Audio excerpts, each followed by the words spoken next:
Imagine waking up one morning and finding out the road you built, paved and paid for, was suddenly taken over by the HOA without a word. No warning, no permission, just stolen right from under you. That's exactly what happened to me. The road I carved out to reach my home, with my sweat and money, became community property overnight. They posted signs, painted their logos, and even started charging neighbors maintenance fees to drive on it. When I confronted them, they laughed in my face, telling me I had no power here. But what they didn't know is I had more power than they could ever imagine.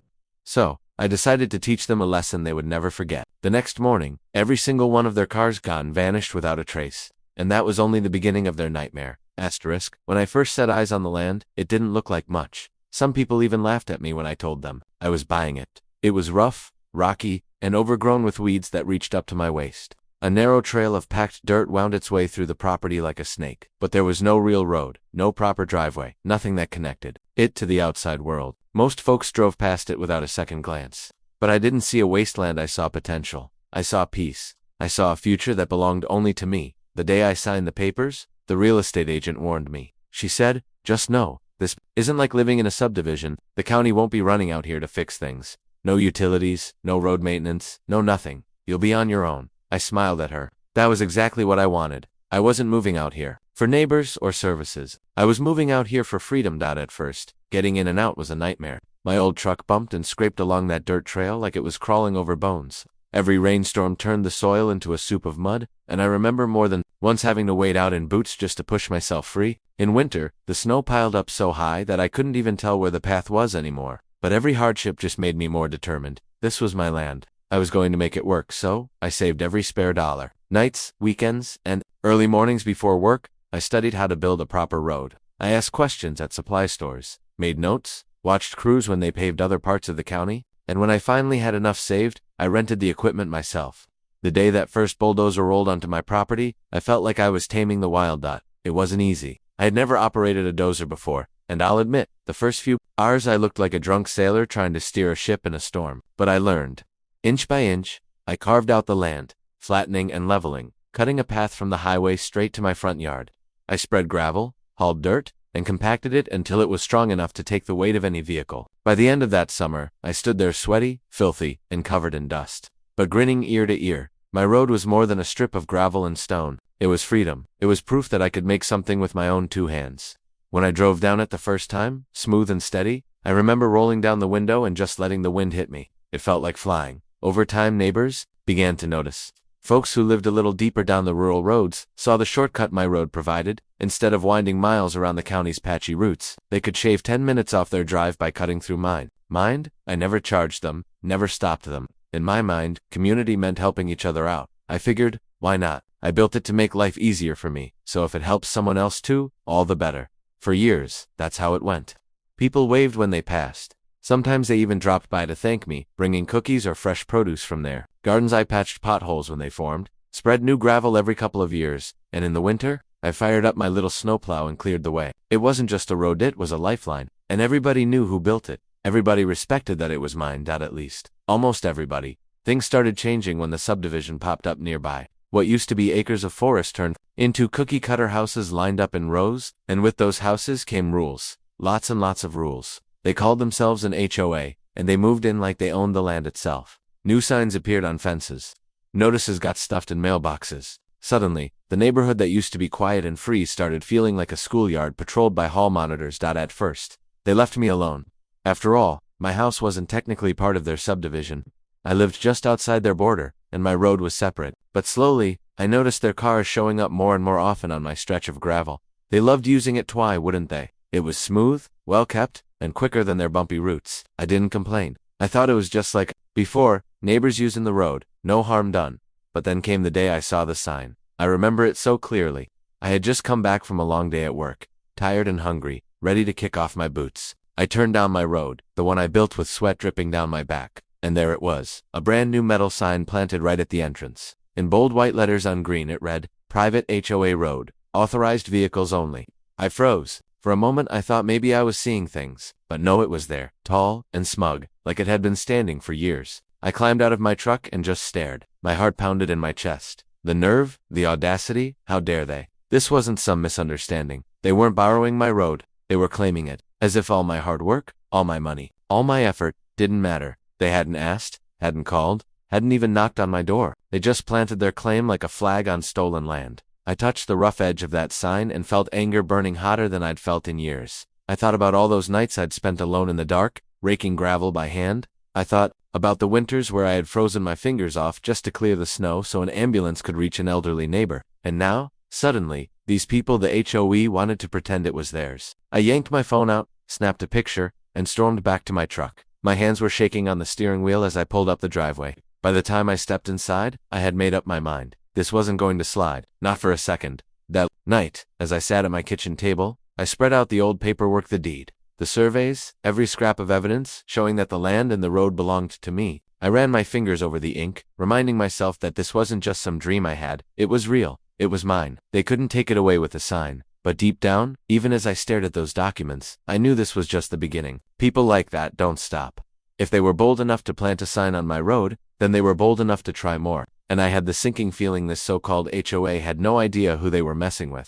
The next morning, I drove straight to the HOA's office. It wasn't much of a building, just a converted ranch house with a sign out front that read Community Association. But inside, it was a different story. They had set it up like a little government desks, filing cabinets, rules plastered on the walls. It was the kind of place where you could smell the arrogance. Before you even spoke to anyone, behind the front desk sat a woman with sharp glasses and sharper eyes. She barely looked up when I walked in. Name, she asked in a flat voice, tapping on her keyboard like she was logging a police report. I don't need to sign in, I told her. I need to speak to the president. It's about the sign on my road. That made her pause. Slowly, she looked up, her lips curling into the faintest smirk. Oh, you must mean Karen. She's expecting pushback. The way she said it like it was already planned, like they had talked about me behind closed doors, sent a rush of heat through my veins. Good, I said firmly, because she's going to hear it. The receptionist waved me toward a back office, clearly entertained by the storm about to unfold. I walked down the narrow hallway until I found the door labeled President. Without waiting for permission, I knocked once and stepped inside. Karen sat behind a wide oak desk, like a queen on her throne, blonde hair tied back, pearls around her neck, a manicured hand tapping against a stack of papers. She didn't smile, just stared at me like I was a problem she had already solved. You must be the one fussing about the road, she said. Her voice was sweet on the surface, but underneath it was a blade. My name is Daniel, I shot back, and it's not just a road. It's my road. I built it, I own it, and you had no right to put a sign on it. Karen leaned back in her chair, folding her arms. You might think you own it, but roads that connect to subdivisions are community property. That's how it works. It's for the greater good. I almost laughed out loud. Community property. Do you know how many nights I spent out there laying gravel by hand?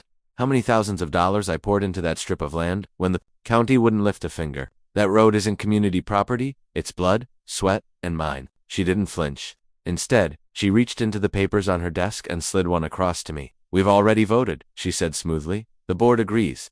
The road is now part of our HOA jurisdiction, which means you and everyone else who uses it tow maintenance fees. $300 a month. First payment due at the end of this cycle. I stared at the paper. It wasn't legal paperwork. Not really. Just an HOA notice with their logo at the top. But the arrogance of it was staggering. They hadn't just stolen my road, they were now trying to charge me for the privilege of driving on it. I looked her dead in the eye. You can take this notice and shove it in the shredder, because let me be clear, you don't own my road, you don't control it, and you sure as hell don't get to charge me for it. For the first time, her perfect smile faltered. Excuse me, she said, her voice tightening. You heard me, I said. That sign comes down today, or tomorrow morning. I'll hire a crew myself to rip it out. Either way, it's gone. She leaned forward now, her tone low and cold. Careful, you're speaking to the president of this community. We have authority. That was it. That word authority. Something about the way she said it made my stomach churn. People like her loved authority. They loved rules, power, the illusion of control. They thrived on making others bend, even when they had no real right. I didn't blink, and I'm speaking as the owner of that land. You don't have authority over me, or over my road. You're trespassing on something you don't own. That sign is coming down. For a long moment, the room was silent. Karen studied me with narrowed eyes, like she was trying to measure how serious I was. Then she sat back, the smirk returning. We'll see, she said simply. I turned on my heel and walked out, my boots thudding against the cheap carpet. Behind me, I could hear her laughing softly. It wasn't a laugh of amusement, it was a laugh of someone who thought she had already won. That night, I told myself it would blow over. That maybe, just maybe, they'd realize they'd crossed a line and back down. But the very next morning, I walked out to check my mailbox and found an envelope stuffed inside. The bold letters on the front read, Official Notice of Nan-Payment. Inside was a fine $500. this time for failure to comply with HOA regulations regarding road upkeep. My blood boiled. Not only had they ignored me, they had doubled down. I marched back inside, pulled out my file cabinet, and laid every single deed, survey, and map across the table. The evidence was clear. The road was carved entirely on my property. No HOA jurisdiction, no legal loophole, nothing. It was mine. But here was the problem. Fighting them through official channels would take months, maybe years. Lawsuits, court dates, endless piles of paperwork. And even though I had the truth on my side, I knew how slippery HOAs could be. They thrived on dragging things out, grinding you down until you either gave up or gave in. I wasn't about to give them that satisfaction. Instead, I started thinking. Late into the night, I sat in my chair staring out the window at the line of cars parked neatly along the stolen stretch of road. Their shiny sedans, their SUVs, their precious badges of suburban pride. And that's when the idea hit me. Why fight them with paper when I could fight them with something far more effective? They wanted to claim my road. Fine. Let's see how. They liked it when their precious cars weren't there anymore. The thought stuck in my mind, and the longer I sat with it, the sweeter it became. For years, I had worked alongside a local towing company, helping them locate abandoned vehicles on rural land. They owed me favors, big ones, and I had every right to call them in. After all, if the HOA claimed my road as theirs, then those cars weren't legally parked there. If I proved ownership, which I could, then every one of those vehicles was fair game. The more I thought about it, the more it felt like the perfect solution. Karen wanted authority. I'd show her authority. Not with words, not with meetings, but with action she couldn't ignore. Still, a part of me hesitated. I wasn't the kind of man who went looking for fights. I'd built that road for peace, for freedom, not for battles with bureaucrats. But every time I looked at that smug green sign, every time I remembered the way Karen had smirked when she told me I owed her money, the hesitation burned away. They had crossed a line, and soon, I decided, they were going to learn exactly what it felt like to have something taken away. That night, I couldn't sleep. I lay in bed staring at the ceiling, my mind racing. Every time I closed my eyes, I saw that smug sign planted at the entrance of my road. I saw Karen's face across that oak desk, her fake pearls gleaming as she told me I owed her $300 for using my own land. The arrogance of it made my blood boil all over again. And then, when I thought about the letter, the so-called fine they had shoved in my mailbox, it was like gasoline. On the fire I tossed and turned, but no matter what I did, I couldn't quiet my thoughts. Finally, around midnight, I sat up, grabbed my phone, and scrolled through my contacts. My thumb hovered over one name. Chuck. He owned a towing company in town and had been in the business for nearly 30 years. I'd helped him a dozen times. Over the years, letting his crews use my land as a drop-off spot for abandoned vehicles before they went to auction, he owed me, and I knew he was a man who believed in payback. I hesitated for a moment, wondering if I was going too far. After all, towing someone's car wasn't a small thing. It was expensive, humiliating, and guaranteed to start a war. But then I remembered Karen's laugh. That cold, cutting laugh when she told me, "We'll see." My jaw tightened. No, this wasn't going too far. This was justice. I pressed the call button. Chuck answered on the second ring, his gravelly voice thick with sleep. "Dan, what's wrong, buddy? You don't usually call this late." "Sorry for waking you," I said, my voice low, "but I've got a situation. One that might be good business for you." That got his attention. "Business? At midnight," he chuckled. "You've either lost your mind, or someone's really ticked you off." "It's the HOA," I told him flatly. "They've decided my road belongs to them. Put up a sign, started charging me fees. Now their board members park their cars out there like they own the place." Chuck was quiet for a moment. Then he let out a long whistle. "Oh boy. Sounds like Karen's crowd. I've heard stories about that woman. She thinks she runs the county. She's about to find out she doesn't run me," I said. "You still got a crew working nights?" "Always," he said. "Why?" "Because I want every single one of their cars gone by sunrise." There was silence. Then, a slow laugh. "You serious?" "Dead serious. I've got the deed, the surveys, everything. That road's mine. They're trespassing. You haul them off, and it's clean and legal. I'll cover any paperwork you need." Chuck's laugh turned into a low whistle. "Well, I'll be damned. You know, I've been waiting years for someone to give that woman a taste of her own medicine." "All right, Dan, consider it done. Give me an hour." When I hung up, a strange calm settled over me. The decision had been made. The wheels were in motion. I stepped outside onto the porch, the cool night air brushing my face. From where I stood, I could see the line of shiny HOA cars parked along the road, SUVs, sedans, even a luxury coupe or two. They looked smug sitting there, as if they belonged. I smiled to myself. Not for long. An hour later, I heard the low rumble of diesel engines. Headlights flickered in the distance, cutting through the trees. One by one, 3 tow trucks rolled onto my property, their amber lights glowing like fireflies. Chuck himself was in the lead truck, a grin plastered across his face as he pulled up beside me. "You weren't kidding," he said, hopping out. "That's a nice little fleet of cars you've got waiting out there." almost ashamed to take them all at once. I folded my arms. No shame at all, he laughed. Fair enough. All right, boys, he called to his crew. Hook 'em up. Let's clear this road. What happened next was beautiful. One by one, the tow trucks backed up to the cars. Chains, clanking, winches, humming, tires squealed softly as the vehicles were lifted onto flatbeds. The quiet night air filled with the metallic clatter of work, the steady rhythm of machines doing their job. And all the while, I stood there watching, my arms crossed, my heart pounding with satisfaction. In less than an hour, the road was bare. The tow trucks disappeared into the night, hauling their loads toward the impound lot. Chuck gave me a final nod as he climbed back into his cab. Consider that debt paid, Dan, and if they give you hell tomorrow, just send them my way. I'll be happy to explain it to them. When the last truck rumbled away, silence fell over the land again. I stepped onto the gravel, running my hand over the smooth stones I had laid with my own sweat. For the first time in weeks, I felt peace. The road was mine again, but peace doesn't last long when you're dealing with people like Karen. The next morning, the storm hit. I was sipping my coffee on the porch when I heard a chorus of shrieks and shouts echoing down the road. I had to set my mug down and walked to the edge of my property. There they were, half a dozen HOA board members standing in disbelief, staring at the empty space where their cars had been parked. Some of them were pacing, their arms flailing as they yelled into cell phones. Others just stood frozen, mouths hanging open. And then came Karen. She stormed down the gravel in heels that were far too high for the terrain, her face red with rage. When she spotted me leaning casually against my fence, her eyes narrowed into slits. You? She shouted, pointing a finger at me like I was a criminal. Where are our cars? I raised an eyebrow, keeping my tone calm. Cars? Oh, you mean the ones that were trespassing on my property? I suppose they've been moved. Moved? She screeched. They've been stolen. I shrugged. Funny, I called it towing. Legal towing. I've got all the paperwork if you'd like to see. Her face turned an even deeper shade of red. You can't do this. We're the HOA. That road belongs to us. I pulled a folded document from my back pocket and held it up. Actually, it belongs to me. Here's the deed. Would you like to borrow a pair of glasses to read it? Behind her, the other board members fell silent. A few exchanged nervous glances. Karen's mouth opened and closed like a fish gasping for air, but no words came out. Finally, she hissed. We'll see about this. I'm calling the sheriff. Go ahead, I said evenly. I'll be waiting. She spun on her heel, her heels crunching angrily against the gravel as she stomped back toward the others. Leaned back against the fence, a slow grin spreading across my face. The battle had only just begun, but I had landed the first blow. And judging by the panic in their eyes, it was a blow they hadn't seen coming. As the day wore on, sheriff's deputies did arrive. They walked the road, checked the signs, and studied my paperwork. I stood there calmly, answering their questions, while Karen and her board raged and fumed on the sidelines. But the outcome was inevitable. The deputies closed their notebooks, handed my documents back, and nodded. Road's yours, one of them said. You had every right to remove those vehicles. They'll have to pay the impound lot to get them back.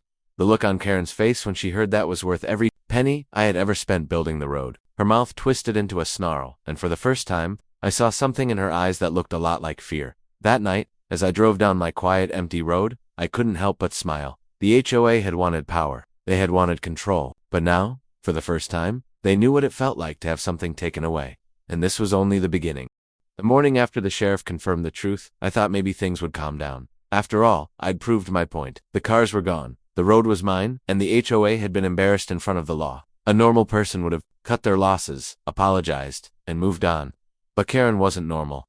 Karen was the kind of woman who saw losing not as a lesson, but as a personal attack, and she wasn't about to let it go. I first realized how deep her anger ran when I drove into town later that week. People I barely knew were whispering as I walked past. The clerk at the gas station raised her eyebrows and said, "Heard you've been stealing cars, Dan?" Another man at the diner asked if I was starting a towing business on the side. Karen had clearly been busy, spinning her own story. She wasn't telling people the HOA had trespassed or that the sheriff had sided with Mino. She was painting me as some bitter recluse who had gone rogue and illegally hauled off cars out of spite. At first, I brushed it off. Gossip doesn't bother me much, especially when I know the truth. But it wasn't just talk. A couple of days later, I found flyers stuffed in my mailbox. Big, bold letters across the top read, "Warning, neighbor dispute, community at risk." Beneath it was a rant accusing me of being unstable and dangerous, with a not-so-subtle suggestion that I shouldn't be trusted around families. My jaw clenched so hard it hurt. It was one thing to fight over a road, but dragging my character through the mud, that was another level. I called the sheriff's office again, asking if the flyers counted as harassment. The deputy sighed and said, "Look, Dan, unless there are threats, there's not much we can do. HOA disputes get ugly, but you've got the paperwork. You're in the right. Just hold your ground. Easier said than done, I muttered, hanging up. That weekend, things escalated. I woke up Saturday morning to the sound of pounding. At first, I thought it was a woodpecker on the siding, but when I stepped outside, I froze. Spray painted across the new wooden fence I'd built was one word in angry red letters. Thief. I stood there for a long time, my fists clenching and unclenching, my heart pounding in my ears. It didn't take a detective to know who was behind it. Karen wouldn't get her own hands dirty, but she had plenty of eager little followers who thought vandalism was a noble cause when it was for the community. I spent half the day scrubbing the paint off, but no matter how hard I worked, the letters left a faint stain, a scar that wouldn't fully fade. That stain became a symbol to me, proof that Karen wasn't just fighting over land. She wanted to break me. But here's the thing about people like Karen. They mistake kindness for weakness. They thought because I didn't like fighting, I wouldn't fight back. They thought because I didn't have a board or an army of nosy neighbors, I was alone. What they didn't realize was that one man who refuses to back down is sometimes stronger than an entire crowd. A few days later, the HOA called for an emergency community meeting. Flyers went up, inviting every resident to the clubhouse to discuss the dangerous behavior of a local landowner. I wasn't invited, of course, but word got back to me anyway. Most people would have ignored it.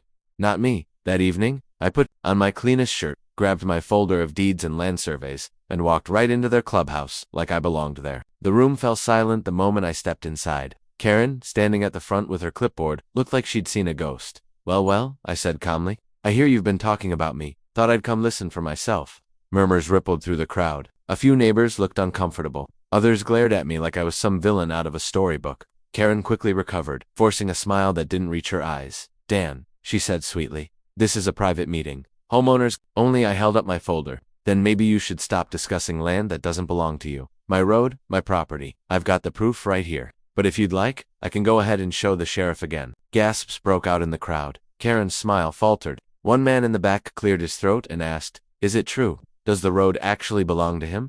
I opened the folder, pulled out the deed, and held it up for everyone to see. Every inch of gravel, paid for out of my own pocket, maintained for years without a dime from the county or this HOA. And this woman, I said, pointing at Karen, decided she could just take it, slapped her sign on it, and sent me a bill. When I said no, she spread lies about me. The room buzzed with uneasy whispers. Karen's face burned red. "Don't listen to him," she snapped. "He's twisting the story. That road connects to our subdivision. It's for the community." I locked eyes with her. "Then maybe your community should have built it." A few people chuckled nervously. Others looked at Karen with doubt. I could see the cracks forming in her control, and it gave me strength. "You don't have authority over me," I continued, my voice steady. "The sheriff confirmed it. The law confirmed it. And if you keep vandalizing my property, spreading lies, or trying to find me, I'll make sure a judge confirms it too." Silence stretched through the room. Finally, an older woman near the front stood up and said, "Karen, I think he's right. Maybe we should just let it go." Karen's jaw tightened, but she forced another smile. "We'll discuss it further," she muttered. I turned on my heel and walked out, my head held high. For the first time, I knew the tide was turning, but Karen wasn't finished. The very next morning, I found 3 new cars parked at the edge of my road, deliberately blocking the entrance, as if daring me to act again. It was a test, a challenge, a way of saying, "You may have won once, but we're still here." I laughed to myself as I snapped pictures. They hadn't learned a thing, but that was fine, because I wasn't finished either. Later that afternoon, I made another call to Chuck. "Back so soon?" he said, chuckling. "Yeah," I replied. "Looks like they didn't get the message the first time. Let's make it louder." By sundown, the road was clear again. 3 more cars vanished. 3 more impound fees piled up, and this time, I didn't even bother explaining to Karen. She knew exactly who had done it, and I knew she couldn't stop me. That night, as I sat on my porch watching the stars, I thought about how quickly everything had escalated. What started as a simple sign had turned into a war of wills, but in that war, I had something Karen didn't. The truth. The land was mine, the road was mine, and no matter how many lies she spread, no matter how many signs she planted, she couldn't change that. Still, I knew she wouldn't stop. People like Karen never do. And as much as I enjoyed watching her lose ground, I had the nagging sense that the worst was still ahead. Karen didn't sleep after losing control of the meeting. I could tell her anger had gone from simmering to boiling over. And the parking stunt that ended with 3 more cars disappearing was proof enough that she was desperate. But I wasn't worried anymore. In fact, by the time those cars were hauled off, I wasn't angry either. I had something stronger than anger on my side. Patience. The road was mine. The sheriff was on my side, and the HOA's so-called authority had already crumbled in front of half the community. Karen was still swinging, but she was swinging wild now, throwing everything she had without realizing she'd already lost. That week, I started hearing rumors of a lawsuit. Karen had apparently promised her loyal supporters that she would take me down in court and get the road back for the people. But what she didn't understand, what she couldn't understand, was that no courtroom in the state was going to hand her what she wanted. The deeds, the surveys, the legal paperwork, they weren't on her side. Sure enough, a week later, a man in a cheap suit came walking up my porch with a stack of papers in his hand. He introduced himself as the HOA's attorney and said, "Mr. Daniels, you've been officially served. The HOA is filing suit for damages and easement rights." I didn't even flinch. I took the papers, gave him a polite nod, and closed the door. The moment he was gone, I dialed my lawyer, a woman named Rebecca I'd hired years back for a property dispute. She was sharp.com, and not easily intimidated. After explaining the situation, she chuckled softly. "Dan, let me guess the HOA president thinks community use gives her ownership." "Exactly," I said. "She doesn't have a leg to stand on. I'll file a counterclaim for harassment and damages. Let's see how serious they are once they realize they'll be paying your legal fees." That was all I needed to hear. The weeks leading up to the court date were tense. Karen doubled down on her smear campaign. She went door to door ranting about how I was stealing from the community and ruining property values.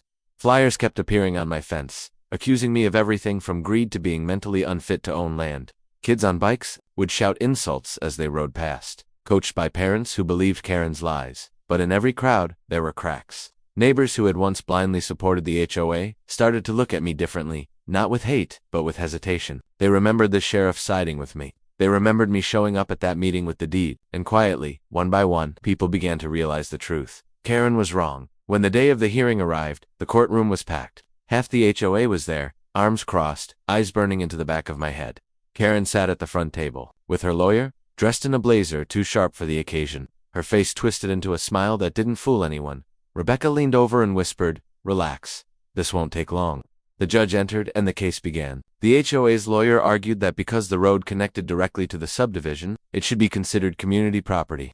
He claimed I had unfairly and aggressively restricted access, and that the towing of vehicles was retaliatory and malicious. Rebecca let him go on for 10 minutes before standing. She calmly handed the judge a stack of documents: the deed, the county records, the surveys. "Your Honor," she said, "the law is simple. My client owns this land outright. The HOA has no claim to it. Their president unilaterally posted signs on property she did not own and attempted to fine my client without authority. When he removed vehicles parked illegally on his land, he acted within his full legal rights. Furthermore, we are for harassment, vandalism, and defamation." The judge skimmed through the paperwork, his expression unreadable. Karen fidgeted in her seat. Finally, the judge looked up and said, "This isn't complicated.